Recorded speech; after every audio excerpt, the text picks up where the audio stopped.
Hello student, CG शिक्षा में आपका स्वागत है। प्रीवियस वीडियो में हम लोग देखे थे स्टेमिन्स के बारे में, स्टेमिन्स के प्रकार के बारे में। अब देखते हैं लेंथ ऑफ स्टेमिन्स। स्टेमिन जो होते हैं उसकी लंबाई कैसी होती है। तो पुंकेसर जो होते हैं स्टेमिन्स प्रायः समान लंबाई वाले होते हैं, लेकिन कुछ पौधों में ये लंबाई जो होती है वो विभिन्नता प्रदर्शित करती है, अलग अलग प्रकार के हो सकते हैं। इन्हें स्वयं की अथवा दलों एवं परिदलों की लंबाई के परिप्रेक्ष्य में इन्हें अलग अलग प्रकारों द्वारा सूचित किया जाता है। ठीक है, परिदल जो टेपल्स होते हैं, सेपल्स जो होते हैं, उनकी लंबाई जो होती है उनके परिप्रेक्ष्य में इनको अलग अलग प्रकार से हम लोग चिन्हांकित करते हैं। ठीक है, पहला क्या है, अंतःदलीय या आलग्न। पुंकेसर की लंबाई जो होती है अगर दल की लंबाई से कम हो, जो दल दिया रहता है उसकी लंबाई से अगर कम होती है पुंकेसर की लंबाई, है ना, ये दल है, मान के चलो ये पुष्पासन है, तो ये दल की लंबाई से जो अगर कम होती है तो उसे क्या बोलते हैं, दल से नीचे स्थित हो, तो ऐसे पुंकेसर को अंतःदली कहा जाता है। ये अंदर में स्थित होता है, मतलब उनके परिदलों के अंदर दिखाई देता है, इसलिए इसको अंतःदली बोलते हैं। उदाहरण है आपका धतूरा का पुष्प। फिर है बहिर्दलीय या निःसृत। पुंकेसरों की लंबाई यदि दल की लंबाई से अधिक हो, है ना, जो दल दिया रहता है उनकी लंबाई से अगर अधिक होता है तो पुंकेसर बाहर की ओर निकले हुए रहते हैं, तो ऐसे को क्या बोलते हैं, बहिर्दलीय या निःसृत। उदाहरण है गुड़हल। फिर है द्विदीर्घी, ऐसा पुमंग जिसमें पुंकेसरों की संख्या 4 होती है ना, तो उसमें से क्या होता है, अगर 4 होती है तो 2 क्या होगा, छोटा होगा, और 2 क्या होगा, लंबा होगा। ठीक है, ये 4 जब होते हैं तो उन्हें द्विदीर्घी पुमंग कहते हैं। क्या बोलते हैं, डिडाइनेमस स्टेमिन्स। उदाहरण है आपका साल्विया का पुष्प और तुलसी का पुष्प। इसमें क्या होते हैं, पुंकेसरों की स्टेमिन्स की जो संख्या होती है वो 4 होती है, जिसमें से 2 क्या होते हैं, बड़े होते हैं, और 2 जो छोटे होते हैं। फिर है चतुर्दीर्घी। पुमंग के इस प्रकार में 6 पुंकेसर होते हैं, जिसमें से 4 बड़े तथा 2 छोटे होते हैं। ठीक है, इसमें से क्या होता है, 4 क्या होंगे, बड़े होंगे और 2 छोटे होते हैं। उदाहरण है मूली का पुष्प, चांदनी का पुष्प और सरसों का पुष्प। फिर है असमदीर्घी। जब किसी पुष्प के सभी पुंकेसर अलग अलग लंबाई के तथा स्वतंत्र होते हैं तो उसे क्या बोलते हैं, असमदीर्घी कहा जाता है। ठीक है, अलग अलग लंबाई के, कोई छोटा होगा, कोई उससे बड़ा होगा, कोई उससे छोटा होगा, इस प्रकार के अलग अलग लंबाई से होंगे तो क्या बोलेंगे, उसको असमदीर्घी। असमान होते हैं उनका लंबाई जो होता है। उदाहरण है आपका गुलाब, बेशरम आदि। एक ही प्रकार के विभिन्न सदस्यों को आपस में क्या बोलते हैं, संयुग्मन सरांजन कहते हैं। ठीक है, जब एक ही प्रकार के विभिन्न सदस्य जो रहते हैं वो आपस में एक साथ रहते हैं उसको क्या बोलते हैं। हमारा नेक्स्ट टॉपिक है आपका संयुग्म सरांजन ऑफ स्टेमिन। ठीक है, संयुग्मन सरांजन ऑफ स्टेमिन। एक ही प्रकार के विभिन्न सदस्य जो रहते हैं, एक ही प्रकार के विभिन्न अलग अलग जो सदस्य होते हैं उन सदस्यों का आपस में संयुग्मन होता है, एक साथ जुड़ता है, उसको बोलते हैं संयुग्मन सरांजन। ससंजन जो होता है वो निम्न प्रकार के होते हैं। क्या होता है, संयुग्मन ससंजन। एक ही प्रकार के विभिन्न जातियों के सदस्य जो होते हैं, एक ही प्रकार के विभिन्न जो सदस्य होते हैं उनके आपस में एक साथ संयुग्मन ससंजन कहलाता है। जो संयुग्मन होता है उसको क्या बोलते हैं, ससंजन बोलते हैं। क्लियर। तो ससंजन क्या होता है, ससंजन को 4 प्रकार से विभाजित किया गया है। पहला है संघी, ऐसे ससंजित पुमंग जिनके पुंकेसर के पुतंतु जो होते हैं, देखो जब एक ही जाति का कोई पुष्प होता है, ठीक है, तो उनके जो सदस्य होते हैं उनमें आपस में जो पुंकेसर होते हैं वो क्या होते हैं, एक ही साथ होते हैं, तो उनको बोलते हैं ससंजन। एक साथ रहने की जो स्टेमिन्स होते हैं उसको एक साथ रहने की, जो समूह में रहने की प्रवृत्ति होती है उसको बोलते हैं ससंजन। तो ससंजन अलग अलग प्रकार के होते हैं। तो ससंजन का पहला प्रकार है संघी, ऐसे ससंजित पुमंग जिनके पुंकेसर के पुतंतु जो होते हैं, मतलब फिलामेंट जो होते हैं, आपस में संयुक्त होते हैं परंतु उनके परागकोश जो होते हैं वो आपस में अलग अलग होते हैं। तो ऐसे पुमंग को संघी कहते हैं। मतलब फिलामेंट क्या होते हैं, एक होते हैं। ठीक है, इस प्रकार। और जो परागकोश होगा वो क्या होगा, अलग अलग।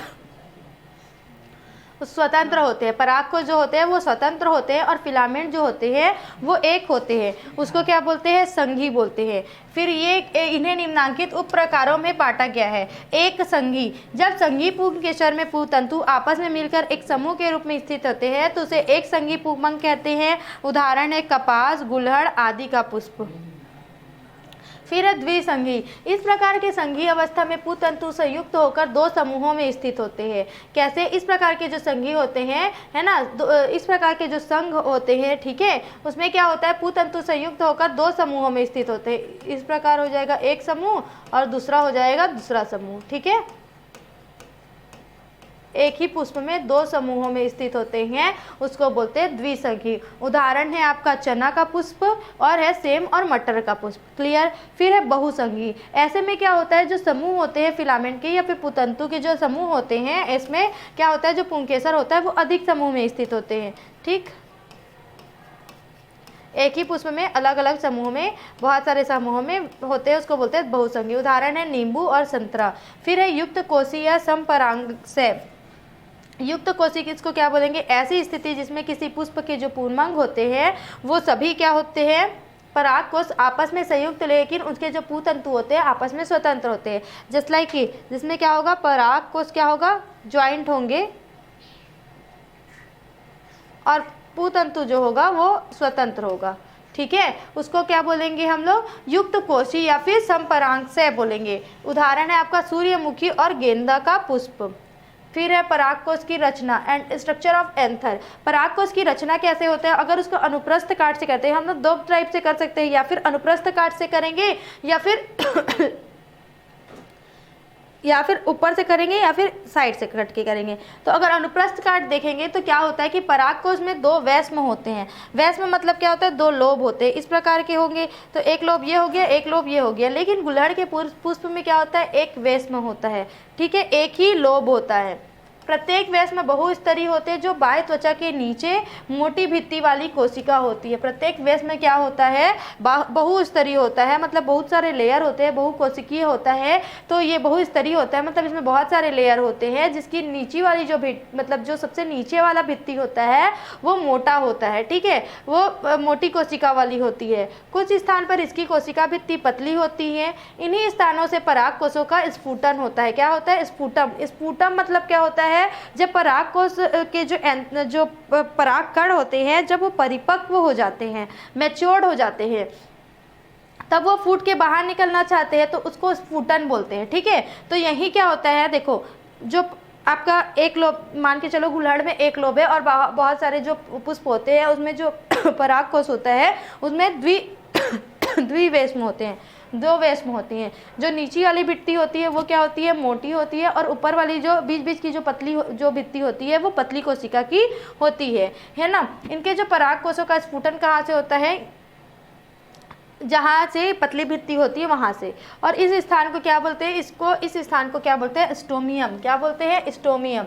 अंतः भित्ति के नीचे 3 से 5 परत मोटा मध्य स्तर, जिसमें सबसे निचला परत क्या कहलाता है?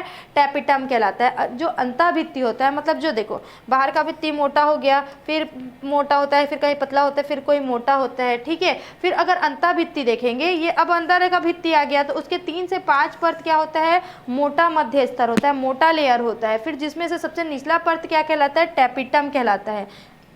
यह लंबी तथा वृद्धि करते हुए पराग कणों को पोषण देती है। ये क्या करता है? जो लंबाई में वृद्धि करता है, जो पराग कण या फिर परागकोश, उसको क्या करता है? पोषण, मतलब भोजन देता है, खाना पीना देता है, जिससे वो वृद्धि कर सके। मध्य स्तर की कोशिकाओं के नष्ट होने से बचाता है तथा वैष्म में टैपिटम के भीतर अनेक लघु बीजाणु मात्र कोशिका होती है। ठीक है, जो वैष्म होता है, मतलब जो लोब होता है, उसमें क्या होता है? लघु बीजाणु मात्र कोशिका होता है, ठीक है। लघु बीजाणु पोलन ग्रेन मदर सेल होता है, जो परस्पर जुड़ा रहता है, परंतु बाद में पृथक होकर चतुष्फलक में व्यवस्थित होकर स्वतंत्र पूर्वक परागकोश में पड़े रहता है। फिर है सिंड्रेसस युक्त पुंकेसरी, जिसको बोलेंगे इस प्रकार के संचयन में सभी पुंकेसर जो होते हैं आपस में संयुक्त होते हैं। तीसरा प्रकार अगर देखेंगे इसका, कद्दू है, कद्दू कुल का सदस्य, गॉड कुल का जो सदस्य होता है, ठीक है।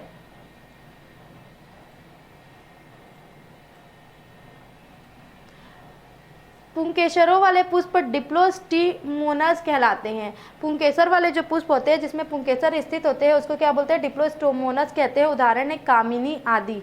फिर है ऑडिप्लोस्टिमोनस, ऐसे पुष्प जिसमें दलों की संख्या जो होती है वो द्विगुणित संख्या में तथा 2 चक्रों में पुंकेसर उपस्थित हो, परंतु पहला चक्र जो हो दल के विपरीत हो तथा उसे क्या बोलते हैं? ऑडिप्लोस्टोमोनस पुष्प कहा जाता है। उदाहरण है स्टीलेरिया, जीरेनियम आदि। फिर है पुंकेसरों की संख्या, नंबर ऑफ स्टेमिन। बाह्य दलों परिदलों की संख्या की तुलना में किसी पुष्प में उपस्थित जो पुंकेसर होते हैं वो उनके आधार पर पुष्प को निम्नलिखित भागों में बांटा गया। किसके आधार पर? दलों, बाह्य दलों, परिदलों की संख्या की तुलना में। अगर उन लोग के हिसाब से देखेंगे तो पुष्प में उपस्थित जो पुंकेसर होते हैं उनकी संख्या के आधार पर पुष्प को अनेक प्रकार में बांटा गया है, जिसमें है आइसोस्टिमोनस, दलों या परिदलों की संख्या के बराबर पुंकेसर की संख्या वाले पुष्प को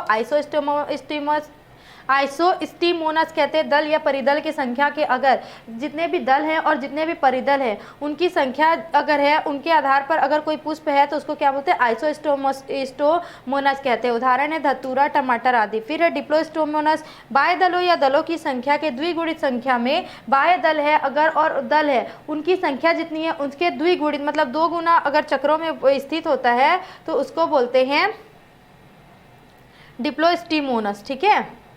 फिर है ऑडिप्लोस्टिमोनस, ऐसे पुष्प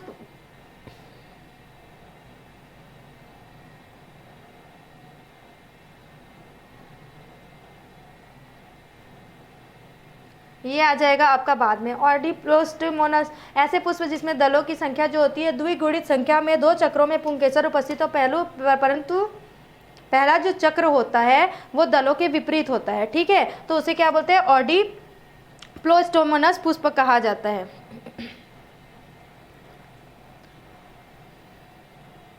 फिर है पुंकेसरों का आसंजन। जब पुष्प के किसी पुष्पीय चक्र की इकाई किसी दूसरे पूर्णता या अंशतः संयुक्त होते हैं तो वह अवस्था आसंजन कहलाती है।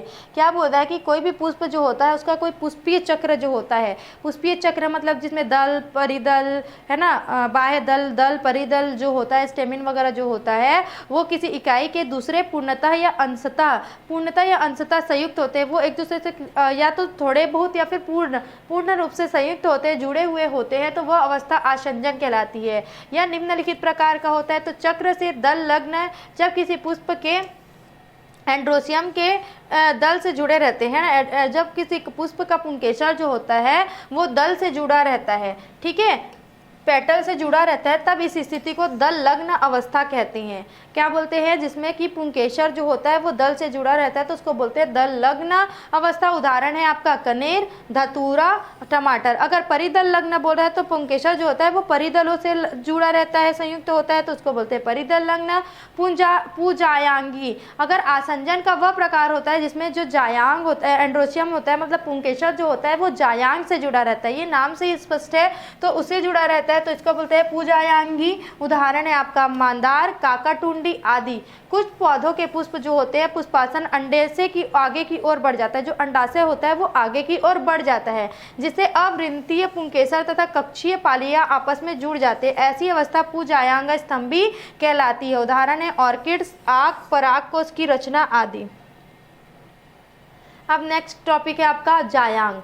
ठीक है, पहले हम लोगों ने पढ़ा बाह्य दल पढ़ा, फिर परिदल पढ़ा, परिदल के बाद एंड्रोशियम पढ़ा, एंड्रोशियम मतलब आपका हो गया पुंकेसर, और अब पढ़ेंगे जायांग। पुष्प का केंद्रीय चक्र जो होता है अर्थात सामान्य पुष्प का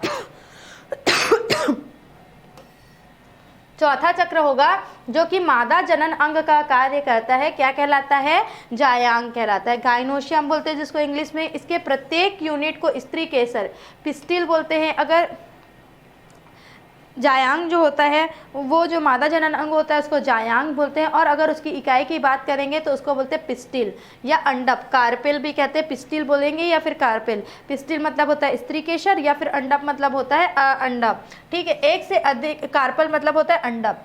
एक से अधिक अंडप होने की स्थिति में अगर सभी अंडप आपस में स्वतंत्र हुए तो उन्हें कार्डपी या फिर वियुक्ता अंडपी तथा संयुक्त होने की स्थिति में इसको युक्ता अंडपी या संयुक्ता अंडपी कहते हैं। संयुक्त नहीं है तो पृथका अंडपी और अगर संयुक्त है तो संयुक्ता अंडपी कहते हैं। अंडपों की संख्या के आधार पर जायलांग जो होते हैं वो निम्नलिखित प्रकार के होते हैं। तो एका अंडपी जिसमें जायांग मात्र एक अंडप होते हैं उसके पुष्प में, तो उसको बोलते हैं एकांडपी। उदाहरण है चना, मटर, सेम। द्विअंडपी है बाइकार्पिलरी जिसको बोलेंगे जिसमें 2 अंडपों वाले जायांग उपस्थित होते हैं। उदाहरण है तुलसी, सरसों, मूली आदि। त्रिअंडपी ऐसे अंडप जो होते हैं जिसमें क्या होता है 3 अंडप होते हैं, जायांग के 3 अंडप होते हैं, उसको बोलते हैं त्रिअंडपी जायांग।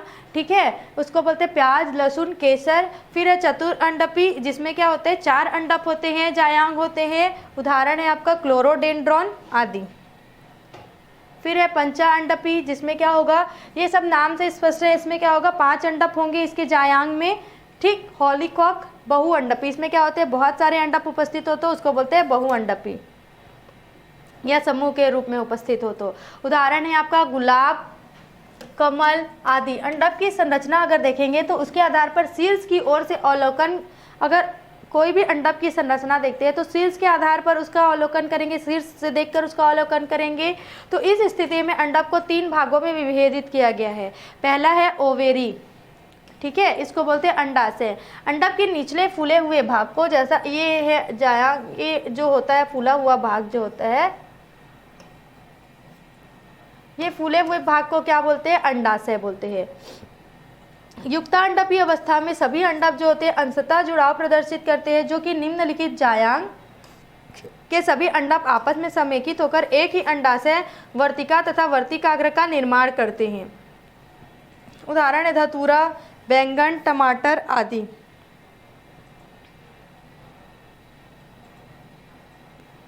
अंडाशय तथा वर्तिकाएं आपस में संयुक्त होकर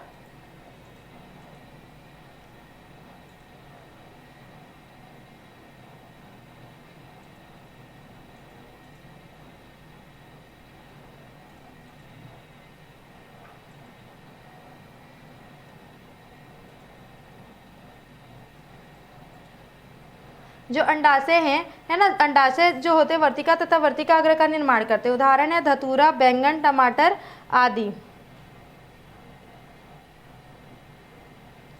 अंडाशय जो होते हैं वो अलग अलग प्रकार के होते हैं, जैसे कि एक कोष्ठकीय यूनिलोक्यूलर। अंडाशय के अंदर केवल एक कोष्ठक होता है, जैसे ये अंडाशय, ठीक है, इसके अंदर सिर्फ एक ही कोष्ठक होता है तो उसको बोलेंगे एक कोष्ठक है। तो एक कोष्ठकी उदाहरण है चना, मटर, सेम आदि। फिर है द्विकोष्ठकी बाइलोक्यूलर, इसमें दो कोष्ठक हो जाएंगे। बहुकोष्ठकी, इसमें क्या हो जाएंगे बहुत सारे कोष्ठक उपस्थित हो जाएंगे, है ना, 3 या 3 से अधिक होती है। संतरा है, नींबू है आदि। फिर है दूसरा आपका वर्तिका। वर्तिका जो होता है वो अंडाशय के मध्य स्थित अंडप के भाग को वर्तिका कहते हैं। जस्ट लाइक ये नीचे वाला हो गया फूला हुआ भाग, उसके बाद ये वाला भाग हो जाएगा, इसको बोलेंगे वर्तिका स्टाइल, ठीक है। ये प्रायः क्या होता है ठोस या खोखले नलिका के रूप में होता है। प्रायः पुष्पों में स्थित अंडपों की वर्तिकाएं जो होती है वो अंडाशय के शीर्ष से पैदा होती है और सीधी बढ़ती है। इन्हें क्या बोलते हैं शीर्षस्थ या अग्रस्त वर्तिका कहते हैं। उदाहरण है आपका गुलहड़। उसके बाद है जायांग का तीसरा भाग, ये हो गया अंडाशय, ये हो गया वर्तिका, और ये अब बात करेंगे हम लोग वर्तिकाग्र की। अंडप का शीर्षस्थ हिस्सा जो होता है प्रायः वर्तिका का शीर्षस्थ क्षेत्र होता है, जिसको बोलते हैं वर्तिकाग्र या स्टिग्मा। यह सामान्यतः पालीवत होता है, लोब्ड होता है या फिर घुंडीनुमा शेप्ड में होता है। इसकी सतह जो होती है खुरदुरी होती है या फिर रोम युक्त होती है। जो सतह होती है, या फिर देखो ऐसे ये खुरदुरा होगा या फिर इसमें क्या होगा रोम होगा, परंतु प्रायः चिपचिपा होता है ताकि इनसे जो परागकण हो और उनसे चिपक सके और अंदर जा सके, अंडाशय तक जा सके। उदाहरण है आपका पीली कटीरी, अफीम आदि। पौधे के पुष्पों में वर्तिका का अभाव होता है, ऐसे वर्तिकाग्र को अवृंति कहते हैं। जिसमें वर्तिका का अभाव होता है उसको अवृंति कहते हैं। जैसे उदाहरण है आपका सूरजमुखी का पुष्प, गेंदा, गेहूं आदि में यह द्विभाजित होता है। इसी प्रकार केसर जो होता है यूफोर्बिया में वर्तिकाग्र त्रिशाखित या त्रिपल्लवित होता है। बिग्नोनिया, गुलहड़, हॉलीकॉक में वर्तिका जो होते हैं वो बहुशाखित होते हैं। फिर है जरायु विन्यास या बिजांडा न्यास, ठीक है। प्लेसेंटेशन प्लान, ठीक है, प्लेसेंटेशन जिसको बोलेंगे हम लोग, जरायु विन्यास या बीजांडा विन्यास कैसा होता है, बीजांड का विन्यास कैसा होगा, बीजांड कहाँ पे होता है, अंडाशय में होता है, ठीक है। तो प्लेसेंटा के अंडाशय के आंतरिक भित्ति से लगे रहने के विशिष्ट क्रम को क्या बोलते हैं, जो प्लेसेंटा होता है या फिर अंडाशय जो होता है वो आंतरिक भित्ति से लगा रहता है, उसको क्या बोलते हैं, उसके विशिष्ट क्रम को जरायु विन्यास या फिर बीजांडा न्यास कहते हैं। प्रत्येक बीजांडा न्यास को जरायु या अंडाशय की भीतरी भित्ति की सतह से मृदुतक कोशिकाओं के बने आभार के रूप में विकसित होता है या स्थित होता है। प्रत्येक बीजांडाशन के एक या एक से अधिक बीजांड लगे रहते हैं। क्या होता है, प्रत्येक अंडाशय में क्या होता है, एक या एक से अधिक बीजांड लगे रहते हैं, ठीक है।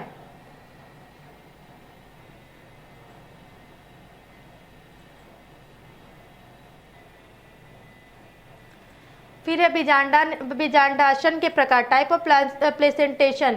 बीजांडेशन यानी जरायु की प्रकृति जो होती है वह स्थिति जो होती है वो अंडाशय के लक्षणों के आधार पर निम्नांकित प्रकार में हम लोग बांट सकते हैं। पहला है सीमांत जरायु विन्यास। इसमें क्या होता है, इस प्रकार में जरायु विन्यास एक अंडपी जायांग या बहुअंडपी वियुक्त अंडपी जायांग में मिलता है, ठीक है। एक अंडपी, बहुअंडपी या फिर वियुक्त अंडपी जायांग में मिलता है, अर्थात अंडाशय एक कोष्ठकीय होता है, अंडाशय जो होगा एक कोष्ठकीय होगा। जरायु या बीजांडाशन के भीतर की जो दीवार होती है उस स्थान से लगे होते हैं, जो अंडपों के किनारे आपस में मिलने से बनता है। जब अंडप जो होते हैं वो उनके किनारे जो होते हैं वो जब आपस में एक साथ युग्म में या फिर समूह में आ जाते हैं, जिसे क्या बोलते हैं, अधर वेंट्रल सीटर बोलते हैं। क्या बोलते हैं, वेंट्रल सीटर। बीजांड के रेखीय क्रम में अधर सीवन के जरायु से जुड़े रहते हैं। उदाहरण है आपका मटर, जो उड़द दाल खाते हैं, उड़द, सेम, बबूल, आंख, रेननकुलस आदि। फिर है पेरिटियल प्लेसेंटेशन। क्या है, पेरिटियल प्लेसेंटेशन, ठीक है। इसमें क्या होता है कि इस जरायु विन्यास में जो द्विअंडपी या बहुअंडपी, संयुक्त अंडपी तथा एक कोष्ठकीय, बहुकोष्ठकीय या अंडाशय में पाया जाता है, ये क्या होता है, इसमें देखो इस प्रकार के अंडाशय में क्या होते हैं, द्विअंडपी होगा, बहुअंडपी होगा, संयुक्त अंडपी होगा या फिर एक कोष्ठकीय, बहुकोष्ठकीय अंडाशय होगा, ठीक है। जरायु अंडाशय के भीतरी कक्ष में परिधीय हिस्सों में उत्पन्न होते हैं। जो जरायु होते हैं वो प्लेसेंटा जो होते हैं वो परिधीय हिस्से में क्या होते हैं, उत्पन्न होते हैं, बीजांडों को धारित करते हैं। उदाहरण है मूली और सरसों।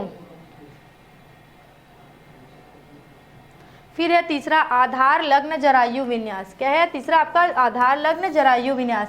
यह द्विअंडपी या बहुअंडपी, संयुक्त अंडपी स्थितियों वाले जायांग के अंडाशय में पाया जाता है। अंडाशय प्रायः द्विकोष्ठकीय होता है। जो अंडाशय जो होगा वो कैसा होगा, द्विकोष्ठकीय होता है, तथा जो बीजांड होता है अंडाशय के आधार से लगा रहता है। जो अंडाशय होता है, बीजांड जो होता है वो अंडाशय के आधार से लगा रहता है, तथा इस प्रकार के जरायु विन्यास वाले अंडाशय को अनिवार्यता है एक कोष्ठकीय होता है। इसमें क्या होता है, जो जरायु होगा वो अंडाशय की दीवार से लगा होता है और ये क्या होता है, लगभग एक कोष्ठकीय होता है।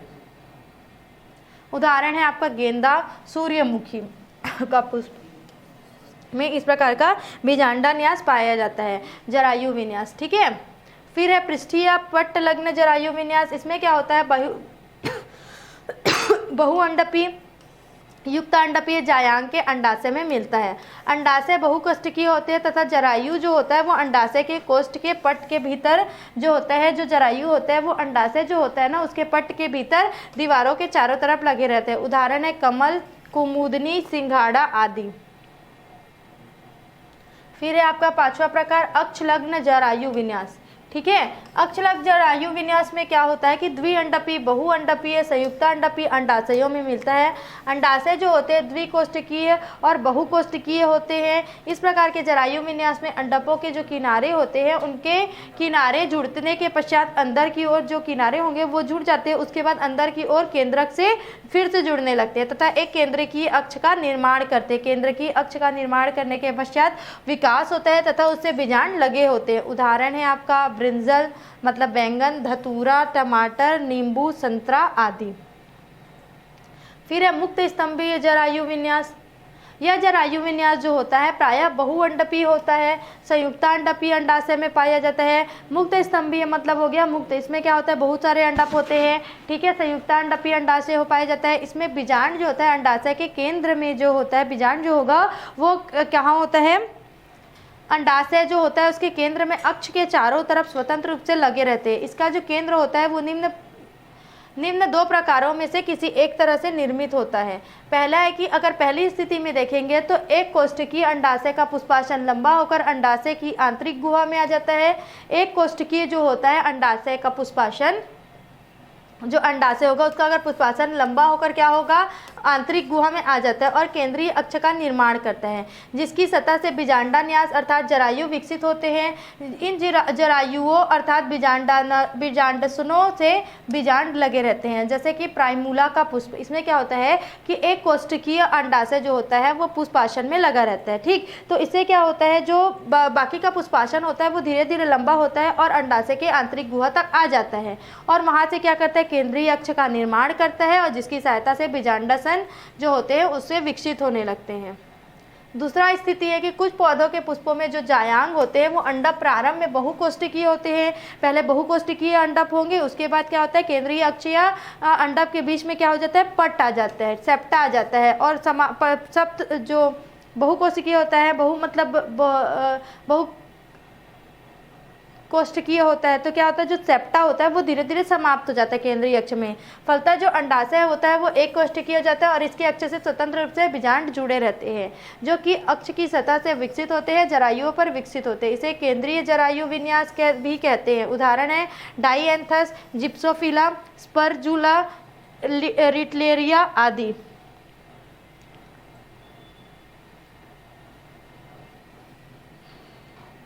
नेक्स्ट टॉपिक है आपका पुष्प की सममिति, ठीक है। जीव शरीर या भाग में विभिन्न अंगों की व्यवस्था के स्वरूप को सममिति कहते हैं।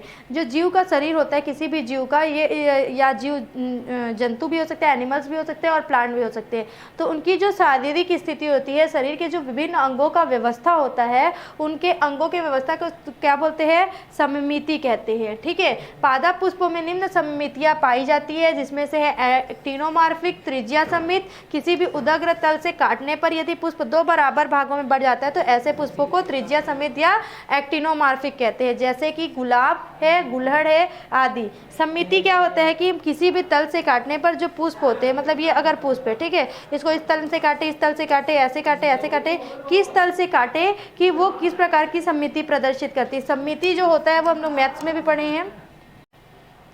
एक्टिनोमॉर्फिक जो होता है त्रिज्या समित, इसमें क्या होता है कि किसी भी उदग्र तल से, मतलब वर्टिकल प्लेन से अगर काटते हैं तो पुष्प दो बराबर भागों में बढ़ जाए। वर्टिकल प्लेन मतलब ये हो गया यहाँ से या यहाँ से। उदग्र तल से अगर काटते हैं और दो बराबर भागों में वो पुष्प बराबर भागों में अगर वो कट जाता है तो ऐसे पुष्प को क्या बोलते हैं, त्रिज्या समित कहते हैं या फिर एक्टिनोमॉर्फिक कहते हैं। ये इस प्रकार का सममिति किसमें पाया जाता है, तो गुलाब के पुष्प में, गुलहड़ के पुष्प में पाया जाता है, ठीक है। फिर है जाइगोमॉर्फिक, एक व्यास सममित जिसको बोलते हैं। इसमें क्या होता है कि यदि पुष्प को केवल एक ही तल से दो समान भागों में काटा जाए, मतलब ये वाला तल है और इसको दो समान भागों में काटा जाए तो क्या होता है, ऐसे पुष्पों को एक व्यास सममिति या जाइगोमॉर्फिक कहते हैं, जैसे टेशु, तुलसी और मटर आदि का पौधा। फिर है असममिति, एसिमेट्रिकल जिसको बोलते हैं। यदि किसी पुष्प को किसी भी उदग्र तल से दो भागों में ना बांटा जा सके, मतलब यहाँ से भी करें तो ना बटे, यहाँ से भी करें तो ना बटे, यहाँ से कहीं से भी काटे और वो दो बराबर भागों में नहीं बटता है कोई भी पुष्प, तो उसको क्या बोलते हैं, असममित या फिर अनियमित पुष्प कहते हैं, ठीक है। फिर है हमारा नेक्स्ट टॉपिक पुष्प के कार्य। पुष्प पौधे का महत्वपूर्ण भाग होता है जो कि मानव जाति के लिए बहुत ज़्यादा इंपॉर्टेंट होता है। क्यों? क्योंकि जो पुष्प होता है उसी से हम लोग नए पुष्प से ही फ्रूट्स बनते हैं, फल बनते हैं और फल से बीज बनता है। बीज से क्या होता है, नए पौधे का निर्माण होता है। मतलब किसी भी पादप जाति या फिर जंतु जाति के लिए पुष्प जो होता है बहुत ज़्यादा आवश्यक हो जाता है। इसका मुख्य कार्य क्या होता है, पादप में प्रजनन कार्य को संपन्न करता है, जिससे पौधों की निरंतरता बनी रहती है। निरंतरता का मतलब क्या होता है, एक पौधे से नया पौधा, नए पौधे से नए पौधे का निर्माण होता है। यह फलों का उत्पादन करता है जो पादप भ्रूण तथा बीज को सुरक्षा प्रदान करता है। कुछ पुष्पों के बाह्य दल जो हरे होते हैं प्रकाश संश्लेषण में भी भाग लेते हैं। ये पर परागण को प्रेरित करते हैं, जिससे उन्नतशील पादपों की उत्पत्ति की संभावना बनी रहती है। इसके बाद है हमारा नेक्स्ट टॉपिक पुष्प आरेख या फिर पुष्प का जो रूल होता है ना, वो इतना तक आपको समझ में आ गया होगा। एंड्रोशियम गायनोशियम क्या होता है। हम लोग अभी तक के जो पुष्प के सारे पार्ट, सारे अंग पढ़ चुके हैं। अब इसके बाद हम लोग देखेंगे पुष्प चित्र कैसे बनता है, पुष्प सम्मित कैसा होता है। ठीक है, इस समिति के आधार पर इस नेक्स्ट टॉपिक के लिए हमारे साथ जुड़े रहिए सीजी शिक्षा में। धन्यवाद।